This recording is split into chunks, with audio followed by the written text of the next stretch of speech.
You've said that chemsex is a health emergency, the biggest tragedy affecting the queer community since the AIDS epidemic. This is not a movie, this is happening. And we need to understand this problem. And if there is no awareness, there's no understanding, we will be our worst enemies.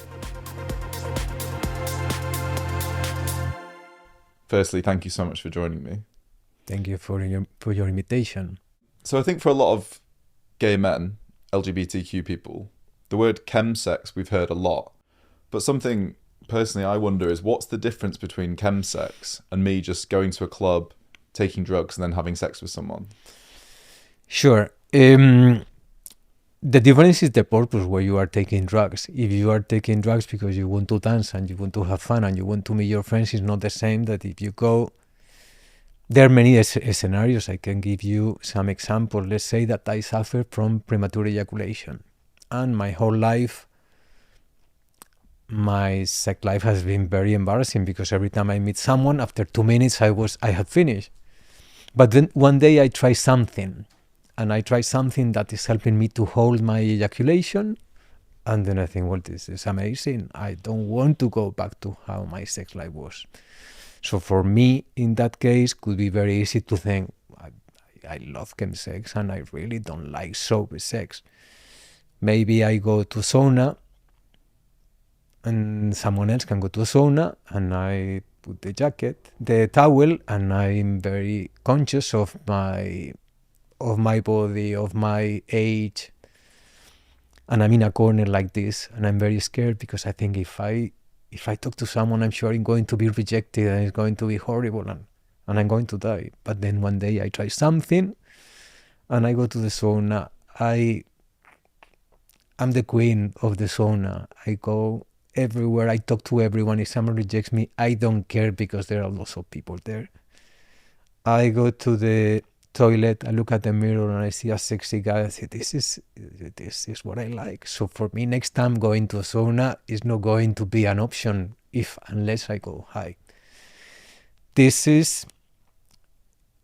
There are many psychosexual issues, lack of libido, people who libido are very low, painful sex. I want to be a bottom, but unless I I take something, it's going to be very difficult for me to be a bottom. It can be about low self-esteem.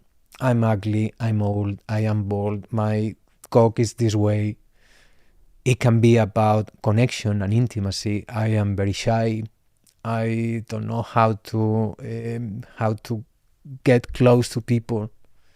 I don't feel relaxed enough. So there are many reasons. Or maybe I think that my sex life on chems is much more intense than my sex life without.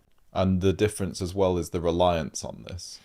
It's that you've done it once, you've experienced some sort of psychological or physical benefit, and then the next time you have sex, it becomes a pattern in which you ultimately rely on taking the drug to enjoy sex to the same degree. Is that correct?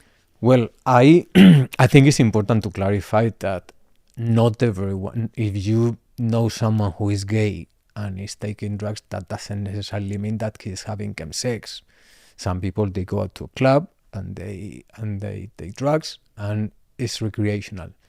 Some people who are using drugs are also having chemsex, but not all of them are going to experience problems. It's very easy to experience problems, and it's very easy to lose control. But I cannot say, you had chemsex the other day, then you are a junkie, and you are, because maybe you have done this twice in your life, because there are consequences if you use these drugs. If you use Tina, for example, which is crystal meth, you're probably going to have problems with sleeping the next days and you're going to feel very depressed.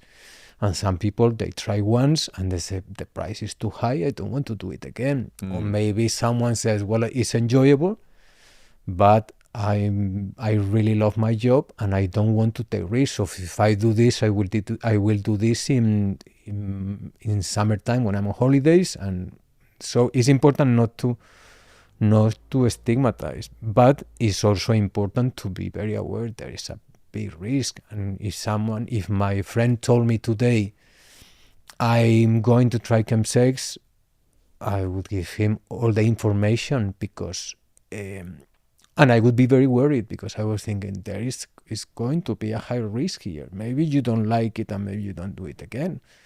But maybe if you go to a sauna and that happens to you and you like going to saunas, or if you have psychosexual issues, or if you are very shy, or if you are very self-conscious and you think that your body is this way or that way, or you are this short, or you are... All these things sometimes are much more manageable with chems. Can you give me an example of the type of drug somebody would take in these scenarios you've just listed, just so people listening and also myself understands exactly what's happening? So to use the example that you said, if somebody was in a sauna and they felt very self-conscious of their body, their age, not confident, didn't want to talk to people, and it doesn't even need to be a sauna, it could be a nightclub, it could be a party or anything. What's the drug that they would then take and what's the benefit that they would feel off it?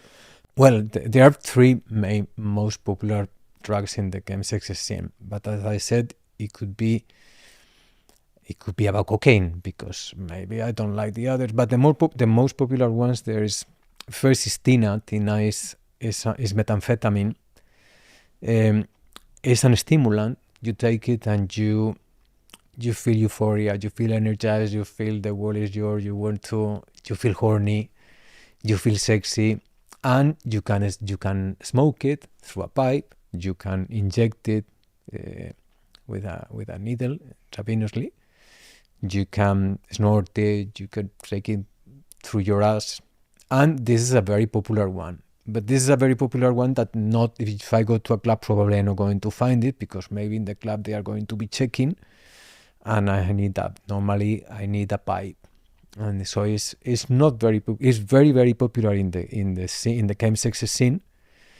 There is another drug, is methadone. Methadone is amphetamine as well. Is a little bit not as strong as tina, but is very popular because tina for some people has a very bad reputation. So some people say no tina, no, I don't do tina, I do methadone, which is not that bad because tina is for junkies. Well, methadone is almost like a white powder, like cocaine. That's how you test it, it's right? White powder. You can inject it. You can snort it. People normally snort it. You can drink it. You put with water and then you know. And it's easy, very easy to find in clubs. And the third one is GHB or GBL. It's a depressant. If the right doses is a little bit like if you were tipsy, and is very popular in this chemsex scene because you feel very sensitive with your skin. So if someone is touching you and you feel the intensity, sex can be very, very powerful. But there are many consequences of drugs in a different way. For example, depressant G is very easy to overdose. So it's important to be very careful how much you take, or waiting up between doses, because if you don't wait, if you take some now and then you forget and you take in 10 minutes because you don't know if that was 10 minutes ago or 2 hours ago, it's very easy to overdose. It's very easy to overdose if you mix with alcohol or you mix with other depressants. And also is very, very physically addictive. So it's very important to be aware of the risk. And the problem that we find is that sometimes people find these consequences when it's too late, and then they come to us and they say, if I would have known that G is physically addictive, and I found out because I am physically addicted to G. So to get over this is going to be complicated, because if I stop, I'm going to experience very serious withdrawal symptoms that can even kill someone. People, when they get used to having only chemsex, they find it's not unusual that people end up having problems enjoying sober sex anymore. I want to talk about chemsex parties, because this is a term that a lot of people would have heard of, but maybe a lot of people wouldn't actually know what is a chemsex party. So could you just tell me what is the definition of a chemsex party? Well, years ago, it's also called chill out. Years ago, I remember when I was in Madrid, chill out was you go to a club, the party's over, and then someone said, hey, let's come to my house and let's carry on partying. But it was about drugs. It was more about drugs, and it wasn't about sex. But at some point when these drugs came into the market, because obviously crystal meth and methadone, they are quite new in this context. You go to a club and then someone says, let's go to my house, and then you find your house with 10 people and you start taking these drugs. People start to get horny, to feel with no inhibitions, and then it was very normal to end up having sex in a group, or maybe you went to a room with someone, and then so that is a sex party. That is how they started. Some of them, they start like that. This Sunday or Saturday, you go to a club, and then when you finish the club, someone say, hey, I'm having a little party at my place. You wanna come? Yes. What's your address?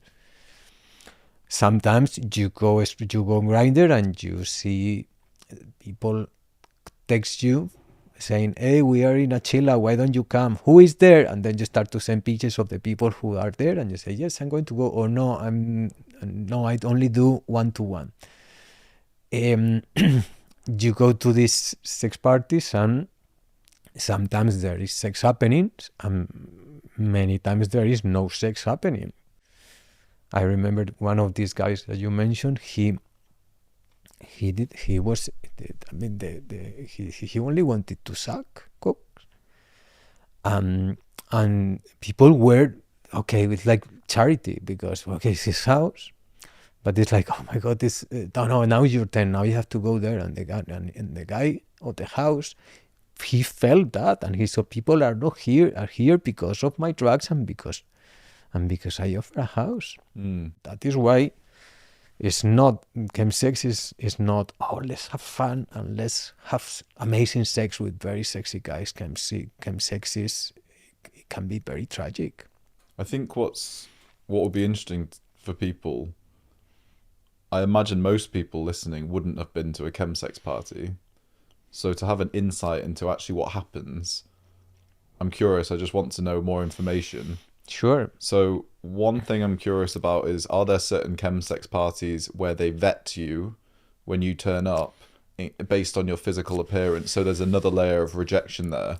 Do they do ones which is chemsex parties for only muscle jocks, or chemsex parties for twinks? Do you know, is there some sort of, it's like getting into a nightclub almost. Do those exist? Maybe your intention is to have, I want to have a chemsex party and everyone has to be sexy and hot and I'm going to feel them.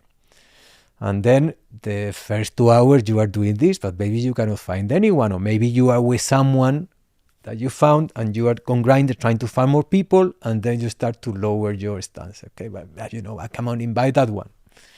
So then you go to the sex party. What happens there? Normally you go there. There are different scenarios. One is you get there,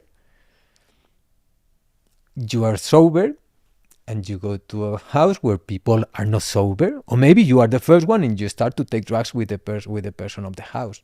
So you start to get a little bit initially, like if you go to a house, but at some point you start to get, come on, and you start to maybe to change your underwear and to play a little bit, and then at some point you go on. Even if you feel, sometimes you get, one of the things that people like is that when you feel that you connect with someone, it's a little bit like if you were in love. It's very, very powerful. It's a very, very powerful experience. And then at some point someone says, why don't we invite more people? Maybe the idea wasn't to have a sex party initially. No, I don't want to. Okay, let's go on Grindr. Let's try to find someone. And then that connection that you had with that person suddenly disappears, and the conversation that you have with these guys are, do you like this one? Yeah, okay, where is he? I don't know, let me ask. Oh, look at this asshole. Oh, look at this profile. So there is no connection. That connection disappears. And then you start to bring guys. And then sometimes people are coming from other places, so for them it's very easy to take their clothes off and to, well, what do you have there? I have some G. You want some G? Yes. You want? Okay, maybe you play a little bit, but at some point it's very normal to end up maybe naked around the house, maybe you like someone and then you go to a bedroom, and maybe you go to the living room. There is porn, and there is someone you are talking with someone. There are two guys here, and one is sucking each other, and for 5 minutes, and then they join you and the conversation. So it can be very relaxed. Sometimes, and this is the reality, and I'm not telling you this because of my experience, it's because I'm working with people who are reporting this all the time as well. You ask them how long normally takes since you start your session until you go to sleep. And then they say 48 hours. And I ask them, okay, how many of these 48 hours, because I'm not asking you 48 hours and then you go home and you stay. No, you go to sleep. How many of these 48 hours are you actually having very intense sex? And people get very surprised with the answer because they never thought about that and say, I don't know, 1 hour, half an hour. So, and this is always. What are they doing for the other? You are on Grindr, you are trying to find people. Maybe you are chatting with someone. Maybe you are in the street in a bus stop and you are on Grindr trying to see where to go. Maybe you are with someone who passed out on G, or maybe you are in the house, somebody who at some point who goes to the toilet and he's there for 2 hours and you lock the door and you don't know what the guy is doing. And or maybe you go to a sex party, you think that everything is fine, and at some point they ask you to leave. This happens sometimes. There is sometimes this bitchiness, and then people start to gossip, say, look at this guy, how annoying he is. And say, boy, and then at some point they come to you and say, you have to leave. And then the guy is looking at the others like, please help me, don't let me go. And everyone looks to the other side and no one looks at you. Can I ask you another scenario? Mm-hmm. So at the start you said that sometimes older men might take it because they feel undesirable and it's to give them a confidence boost and to make them feel sexy and wanted. But it must happen where, let's say, older guys go to a chemsex party and they turn up, and because of their age nobody wants to get with them, and that further increases their loneliness and their feeling of rejection. So actually, does that not make the whole situation far worse? Is that a common thing that happens where people get rejected at these parties? It happens. I remember someone who was 71 or 72. He had been married to a woman. He had children, grandchildren, and at some point he came out. And then he was, he didn't know anything about this, and he started to meet people, and he realized, if I cannot give look, I cannot give age, so the only thing I can give is drugs. And he was telling me, I said, you know what? The other day, I invited someone, and at some point the guy said to me, you know what? You're a very lovely guy. I really, really like you. But I have to tell you, I'm not very, very attracted to you. Why don't we invite someone? We can bring someone else, and if you want, you can watch. And the guy said, okay, yeah, fine. So he said, you know what? You see two people who maybe they are kissing or they are something, and you have to be, that they don't want you. It's they are there because of drugs. And this, our community, we is very sexualized, but it's also, I think we are basing everything on things that they go, because it's about the age, it's about the body that you have, it's about your face. No one is sexy probably when it's 80 or 90. And there are lots of people who they are into young guys, or many young guys. They have the opposite. They don't have money, so there is a perfect combination. Is there a way to leave these parties if you want to? Because you can leave. You can say you walk into the room, you don't like the vibe. Is it typical that it's acceptable to just leave, or is there sometimes a bit of resistance if they find you particularly attractive? You walk in, they get excited, and then you go, do you know what? This isn't for me.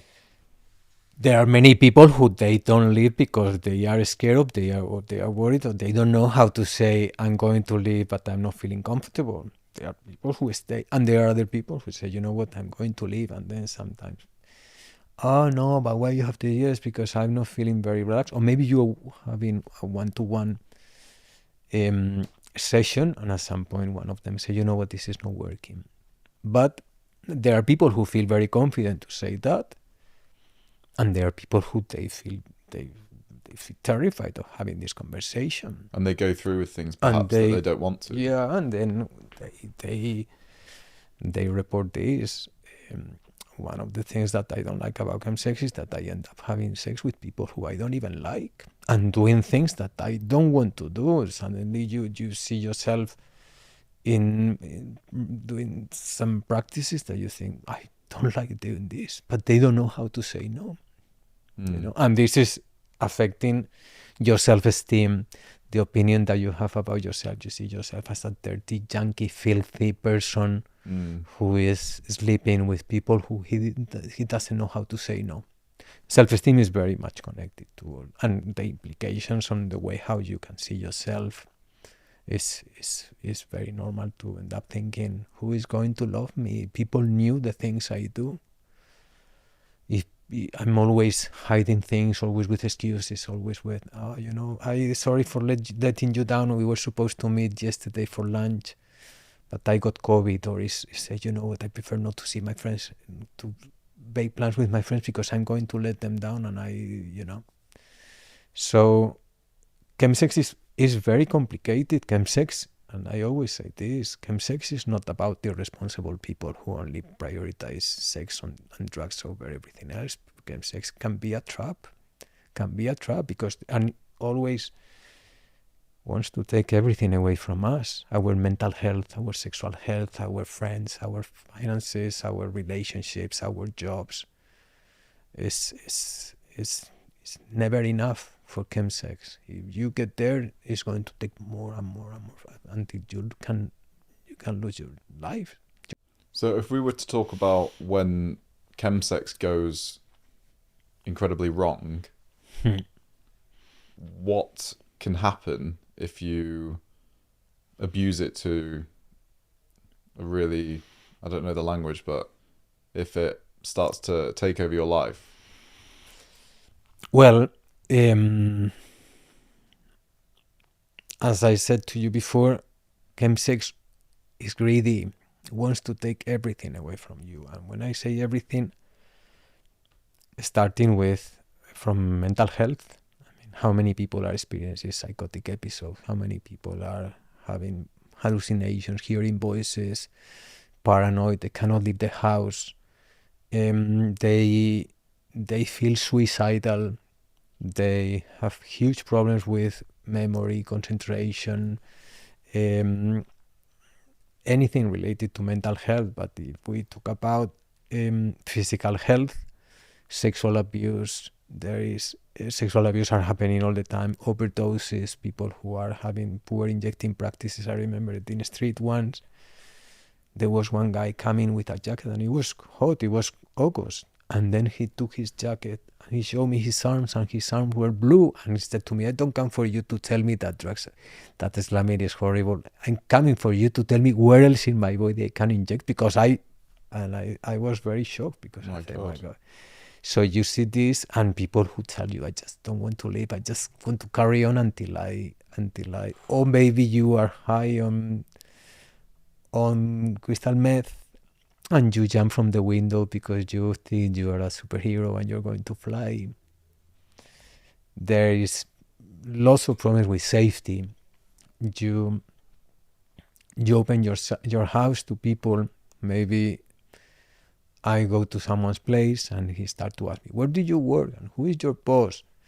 And who is your mom? Where do you live?" And you give all the information, and then this person films you sucking 3 cocks or taking lots of drugs. And then on Monday, he calls you and he said, "I have this, and I know where your mom lives, and I know where you work." And can you imagine? People don't report these things.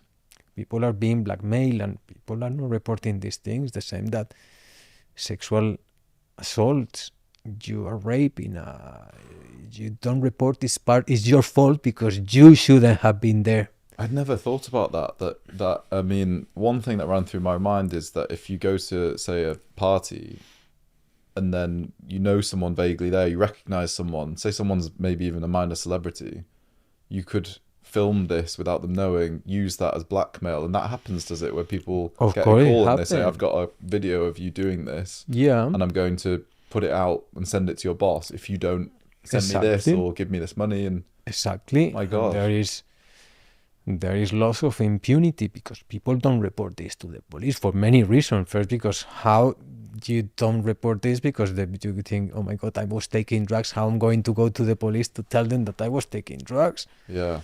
Or I'm going to go to the police. They are not going to understand. Maybe they are homophobic, or maybe, and especially, it was my fault. It's not the fault of the guy who is raping me. No, that is part of the chemsex scene, and I take risk. So let's move on. I don't want to think about that. So there are people who are, if you take G and you take too much and you overdose, as I told you before, one of the things that normally happens is that you lose consciousness. You are completely vulnerable. If you pass out on G, I had a lighter and I burned your finger, you wouldn't react. It's not like if you are drunk and but someone is burning your finger, you would remove your arm. Yeah. With this, it's not like that, and it's very, very easy to overdose. I mean, the dose of G is liquid, you drink it. The dose of G, between the high and overdosing is not a big amount sometimes, and some people are very, very, they have more tolerance than others. Yeah. And that can be an accident or can be provoked. Well, one thing you said then that we haven't spoken about is rape. And do people in chemsex, is rape a thing that happens often? It's happening because sometimes it's rape technically, but not consciously, because maybe I'm very high, I'm having sex with someone, I'm so high that I'm not aware that person doesn't want to do it because I'm so high and I don't have the ability to understand the idea of consent. So I'm raping someone, but I would never do that if I wasn't high. Sometimes there is an agenda, and it's like, okay, well, I that's what I enjoy. I remember years ago, it was for me, it was very difficult, very challenging, because I was talking when I was using chem. Someone contacted me because he said, I'm with someone who passed out on G, come and fuck him. And I just couldn't believe it. And I said, okay, show me a picture of the guy. And it's someone who I knew. And I said, yes, give me the address. I didn't say anything. I'm going to go there and I'm going to call the police. And when I got there, the guy he was on his own. And he opened his arms. I said, I don't even know who I am. And because it was far, it took me a while to get there. So, and the guy, he didn't remember. And you touch your ass. I think, there is love here. Someone has fucked me. Who? I don't even know this happening. In sauna, as I remember in sauna in London as well, there was suddenly, I saw someone dragging someone else into a room, obviously to rape him. The other one was, it's like if you are dragging a dead body, someone like this. God. And I remember, I said, what are you doing with this guy? And sometimes you see this, and now people, you see these things and you don't do anything because you are so high that you can't really understand the reality. Oh my God. I mean, it sounds terrifying. It is, but the problem is that people try because people glamorize. Let's say I'm meeting someone on Grindr, and yeah, you will see sex is amazing, it's incredibly, you're going to love it, and we can just chill, and maybe you start to go to these places and you think, I will never take this drug. They say that I go, the scenario you mentioned before, I go to a club, I have been having cocaine, I say, would never do Tina, but I start to go to 6 parties and it's fun. And I always say no to Tina, but maybe one day I meet someone who I like very much. I say, come on, do it for me. Okay, let's do it. You've said that chemsex is a health emergency. The biggest tragedy affecting the queer community since the AIDS epidemic. It is, because Controlling Chemsex, we have been working with this public research with this company called Opinion. And the results were expected, but really concerning, because 16% of gay people in the UK, they never heard the word chemsex. And 36% of them, they think that, they heard that there is something called chemsex, but they don't really know what that is. And 75%, 3 of the 4, they don't think that chemsex is a big problem in the community. The community is facing other problems, discrimination, homophobia. Fine. But what is the problem of this? The problem of this is that if in the community there are people who never heard the word chemsex and someone is offering drugs, he's not going to tell him this. No, you're going to be much more open to try new things. If I give you an example, if I live with someone who is using chems and is struggling, and someone else is offering chems, probably I will say no, because I will think, But if I don't know anything, and I'm new in the city, and I just came out, and I want to be part of this, and I go to a club, and people are taking drugs, and after the club, they go to this place or they go to that place, and I'm not aware of what this thing called chemsex is about, I will be much open that if I am very aware of that. That is why we have to do a lot with raising awareness, because the problem is that that people are dying here. This is I don't know if you see, sometimes you hear, no, this guy, he died, and then you check his Instagram, and I remember someone recently, you check his Instagram, and maybe the last picture is a picture with this guy with his grandmother, and you see all the messages, we will miss you, how nice you were. And this is not a movie. This is happening. We sometimes receive messages from people who, the sister of someone who lost her brother. She didn't know anything about chemsex at all, and then one day she found out that her brother died because of something called chemsex, and then she contacts us and she said, I need to talk to someone because I need to understand, because I can't really understand what this is about. Or we get messages from requests from coroners. They say, please come to give us some guidance, because we are completely lost, and we are having this investigation to this.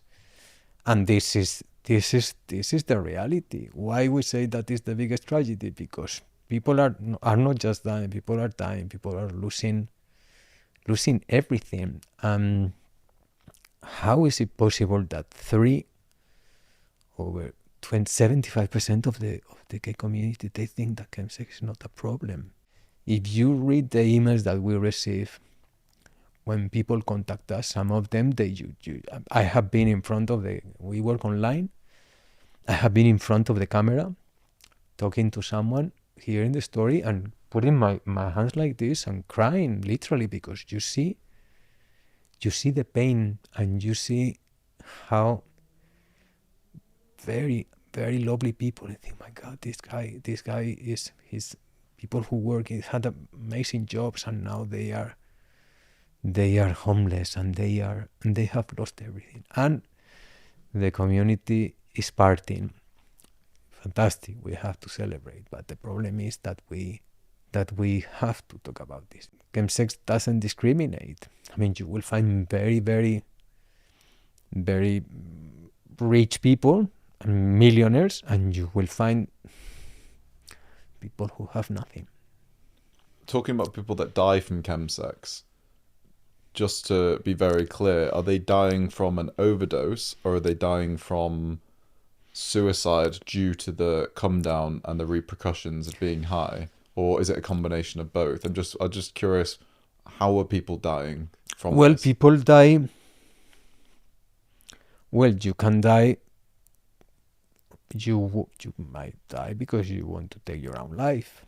Maybe it's not even necessary that you are with a countdown. Maybe you are sick of living this life because people say, this is what we always ask about. We need to check this. And they say, I'm feeling suicidal. I think that I wish I was dead. This is not life. I try to go well, and I go there.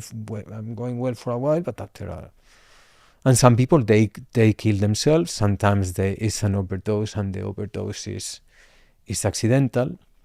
Sometimes you have heart problems and then you inject and there is a heart attack. I'm curious. There probably aren't statistics on how many people are involved in chemsex or how many people it's affecting, or is there?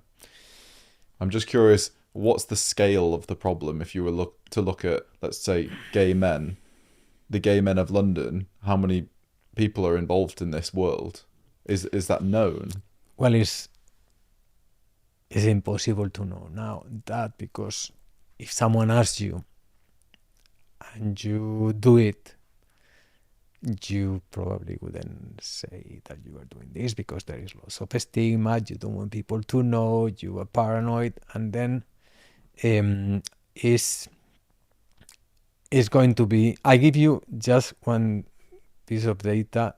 This is something that I collected this data. In 2018, I contacted around 2,000 people on Grindr with no picture and with no information. Because if I go and I ask someone who is showing me his face and I ask, do you do chems? He's probably going to say, me? No, never. So I went to people who had no, and I said, excuse me, can I ask two questions? I say, yeah. Say, have you done chemsex? Have you done chems in the last 12 months? And the second question was, do you pay for the membership? Because I wanted to understand why Grindr was so much against chemsex support on Grindr. So I contacted around 2,000 people. 90% of them, they hadn't taken drugs in the last 12 months. But 10% of them, they had done chems.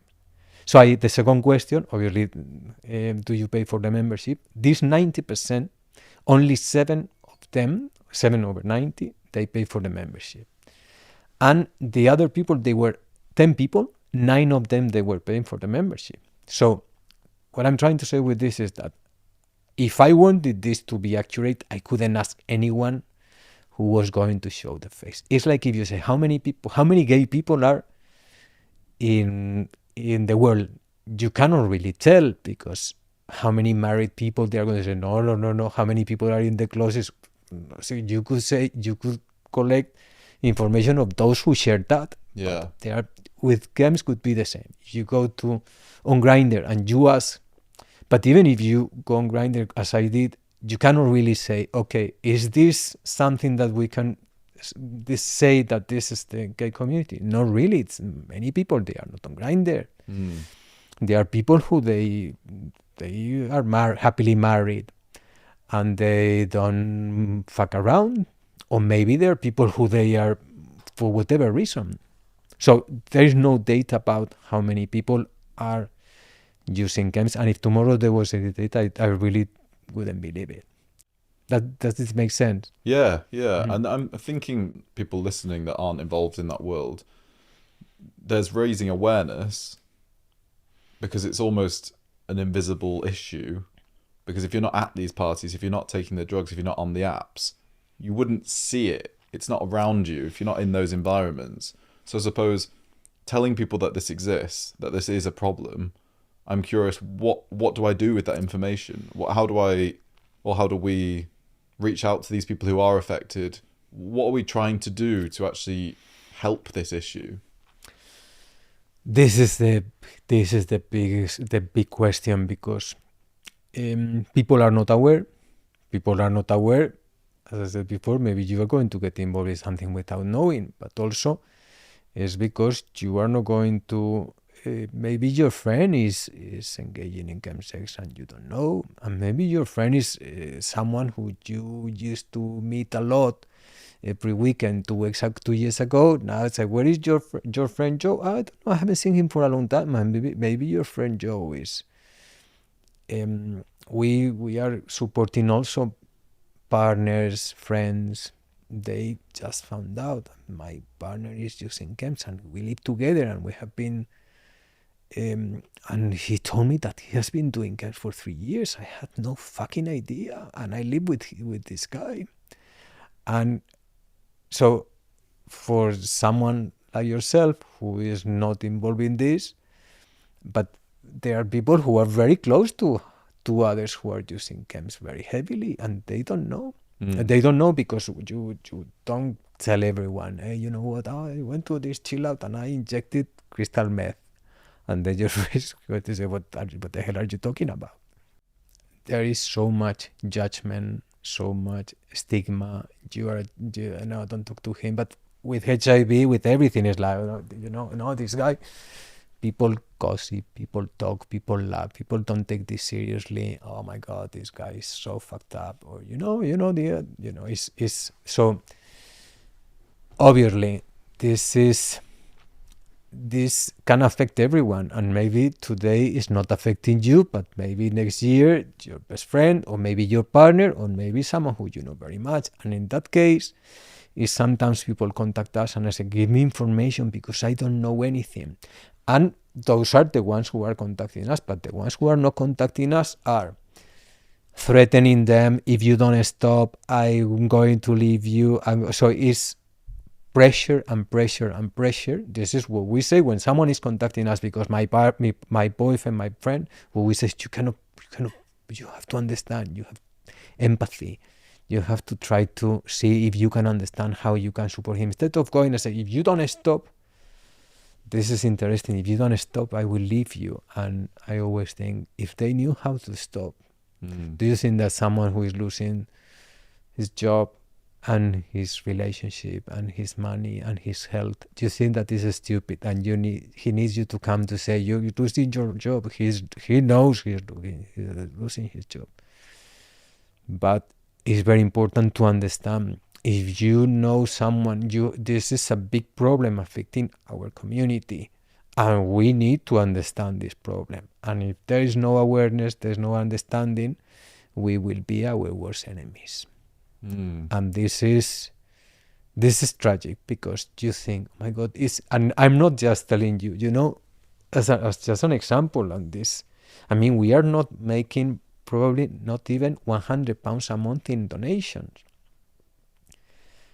I have spoken in events. I say, guys, we need help. We are paying therapists. We have to pay for everything. We have to pay for technology, the server, the insurance, everything.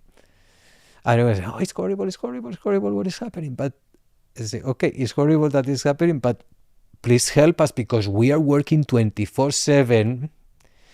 And we are here. I mean, I promise you, I'm working 7 days a week, and I think people think, and I mean, we don't have money. The money that we make is ridiculous, but this is very important. I mean, and then people that we know that they have lots of money, and they tell you when you have sessions, and then they thank you very much. I'm not going to ask them, can you please give a donation? I say, well, it should come from you. And then you don't hear from this person until 2 years that he contacts you and says, can you please help my friend? I say, yes, of course, we will help your friend. I think this is not even those who we support. And some of them, they can be really generous. And, we are training now this new cohort of volunteers. And maybe half of them, they are former service users. And they want to give everything they can, but if not even those who we support, they are helping us, what can we expect?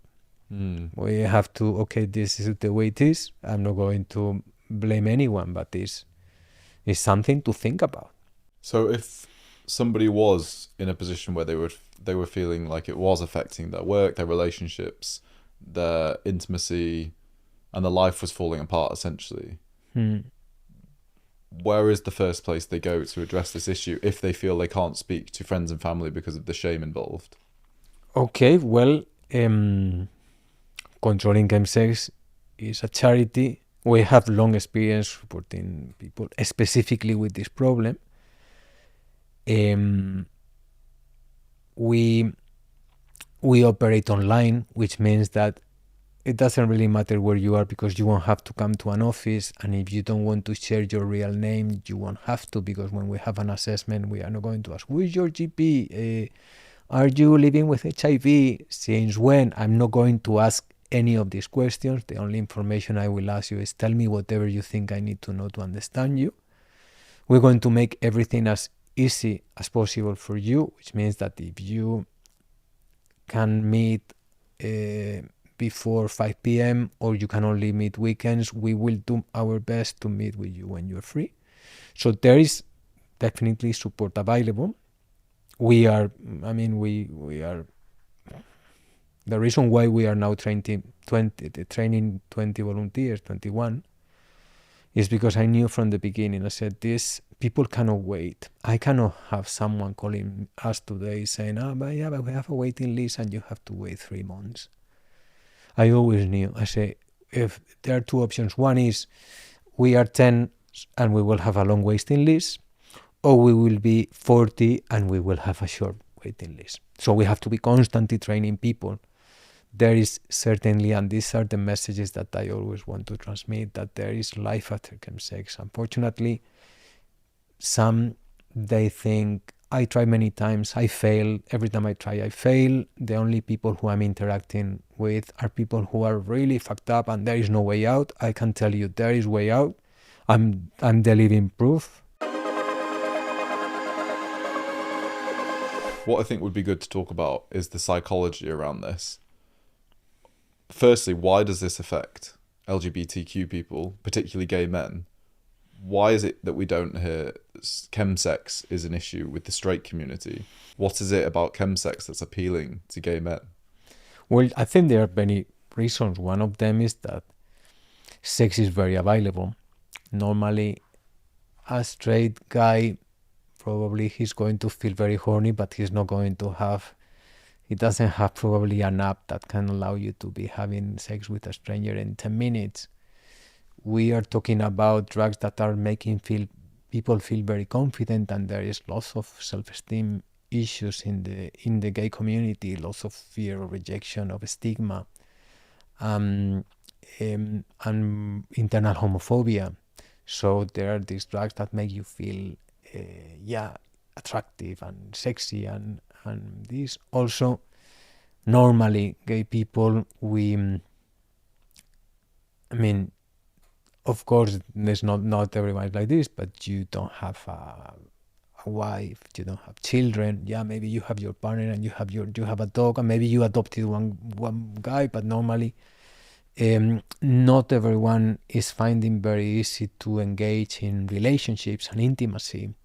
But sex is so, we use sex so much sometimes to deal with loneliness, to meet people, because I have nothing else to do. And I think the straight community, they don't have these circumstances. What I find interesting, when you were telling me the stories about inside a chemsex party, my outlook on this from what you've told me is that people deep down do not know how to have intimacy and connect with the people. So they're using chems to get that. It's not just about an enhancement of pleasure. It really is rooted in connection. Would you agree? I agree with that, because 99%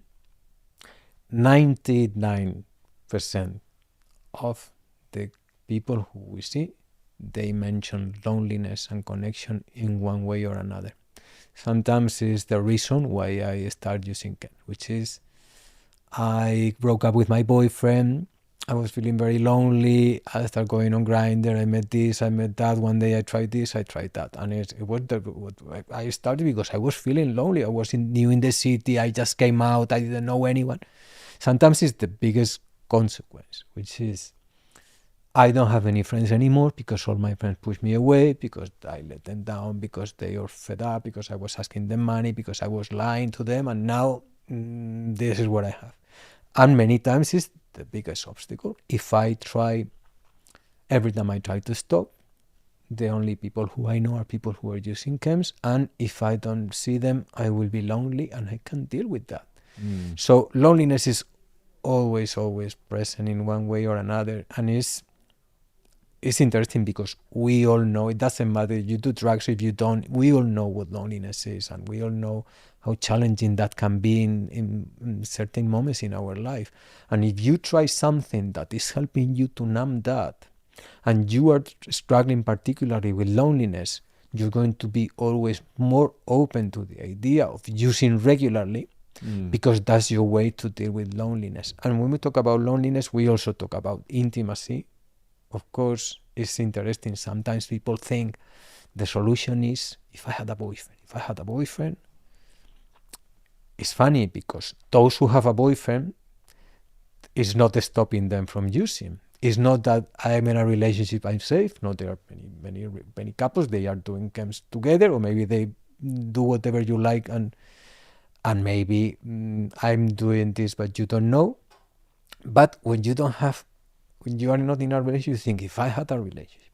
When you have a relationship, it's okay, I need to be hiding this, or maybe my boyfriend is pushing me to use and I don't want to use, but he's pushing me.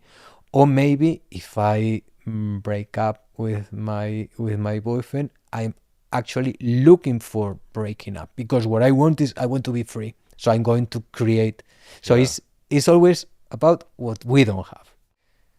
It's interesting because people think, no, it's the reason why you want to have sex, because you want to have crazy sex. And I say, it's not true. It's loneliness, and difficulties with connection, and it's, you know how easy sometimes in the community is, you have someone who you're very close, but at some point you fall apart, you don't talk to that person anymore, but for a while you were really, really close.